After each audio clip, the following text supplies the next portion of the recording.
আসসালামু আলাইকুম প্রিয় বন্ধুরা, আজকে যে মোবাইলটা নিয়ে আসলাম এটার মডেল হচ্ছে ভিভো Y20। তো এটা একটা ওয়াটার ডেমি সেট। তো এই মোবাইলটা প্রথমে আমরা মিটার দিয়ে চেক করি যে আমাদের ব্যাটারি কারেন্টটা কি আসে। দেখেন ব্যাটারি কারেন্ট একদিকে মান দেখাবে, একদিকে গ্রাউন্ড দেখাবে। দেখেন এদিকে গ্রাউন্ড, এদিকেও গ্রাউন্ড, মানে দুদিকে গ্রাউন্ড দিতেছে। তার মানে আমার এই মোবাইলটা পজিটিভ এবং নেগেটিভ এক হয়ে গেছে, মানে এক কথায় ফুল শট। হ্যাঁ, তো এই শটটা আমরা রিমুভ করবো।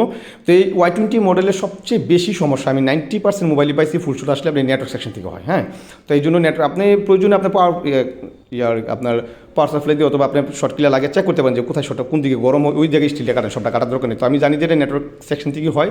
এটা 2Gbps এর কাছে নিচে একটা ক্যাপাসিটার শর্ট হয়ে যায়। হ্যাঁ, তো এই ক্যাপাসিটি আমরা রিমুভ করে দেবো। দেখেন, তো আমরা শর্টটা রিমুভ করবো। দেখেন শর্টটা কী করবো, আমরা রিমুভ করার সময় দেন এই যে গ্রাউন্ড করলাম, গ্রাউন্ড করলাম, আর লালটা ব্যাটারি টার্মিনালের যে প্রদীপ লাইনটা আছে আমরা প্রয়োজনে ব্যাটারি থেকে চেক করবো, মিটার চেক করে নেবো। তো প্রদীপ লাইন থেকে আমরা ব্যাটারি টার্মিনাল প্রদীপ লাগাইলে দেখেন যে শর্ট দিতেছে, দেন এটা গরম হয়ে গেছে। তার মানে এটা তো ডাইরেক্ট, এটা তো ফুল শর্ট। এটা আপনার ব্যাটারি কার্ড থেকে শর্টটা রিমুভ করতে পারেন, কোনো সমস্যা নেই। ফুল শর্ট বলতে প্রাইমারি শর্ট বলতে আপনি ব্যাটারি কার্ড থেকেই সমস্যা রিমুভ করতে পারেন। যদি সেকেন্ডারি শর্ট হয় এক্ষেত্রে আপনি বিপিএস পাওয়ার সুইচিং কয়েলে দিতে পারেন, বা যেখানে শর্ট আছে ওইখানে আপনি দিতে পারেন, কোনো সমস্যা নেই। এটা হলো প্রাইমারি শর্ট।